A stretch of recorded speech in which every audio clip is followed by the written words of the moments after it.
सब बहन लोग के ये बहाना रहेला। अरे ना जी ए साली कहाँ बाड़ी तोहर दीदी हो जीजा फोनो भी रख दिया दीदी हो। झूठो बहाना बनावेलू जीजा के अपना लला चावेलू भेजले बा भाई किनके दवाई काहे ना खत दिया हो। तनी फोनवा देबो उनका के नहीं के विश्वास तो वीडियो कॉलिंग करके देख बनावता निखाना दीदिया नहा दिया हो।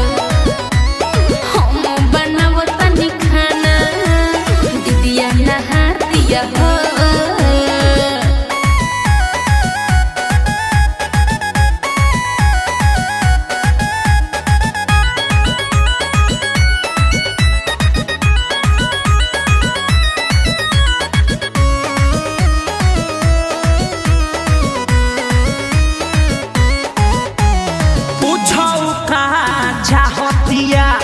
भर भर के काहे सतावतिया ए पूछो कहाँ चाहतिया भर भर के काहे सतावतिया।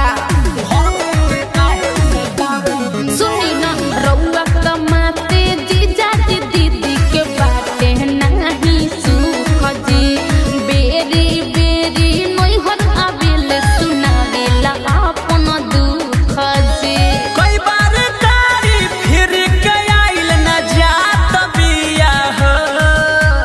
रउआ अपने माई बहन के समझाई कि ढेर झगड़ा ना करो लो। ढेर समझदार हो गइल बड़ी तू हुए घरी। हम बनावता निखाना दीदिया नहा दिया हो। हम बनावता निखाना दीदिया नहा दिया हो।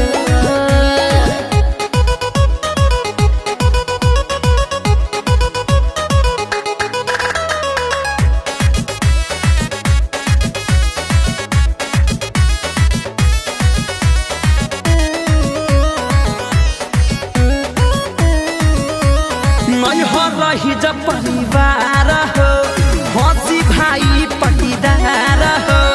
नैहर रही जब परिवार हो हंसी भाई पटीदार हो। ए जी दीदी के अपना संभल जानी बाहर के जीजा जी ना तो दिखली घर के अपना रउआ न तेजा जी।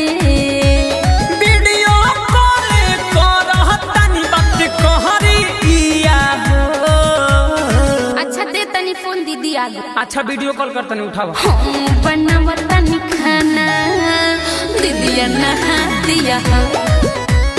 हम बनावता निखाना दीदिया नहा दिया हो।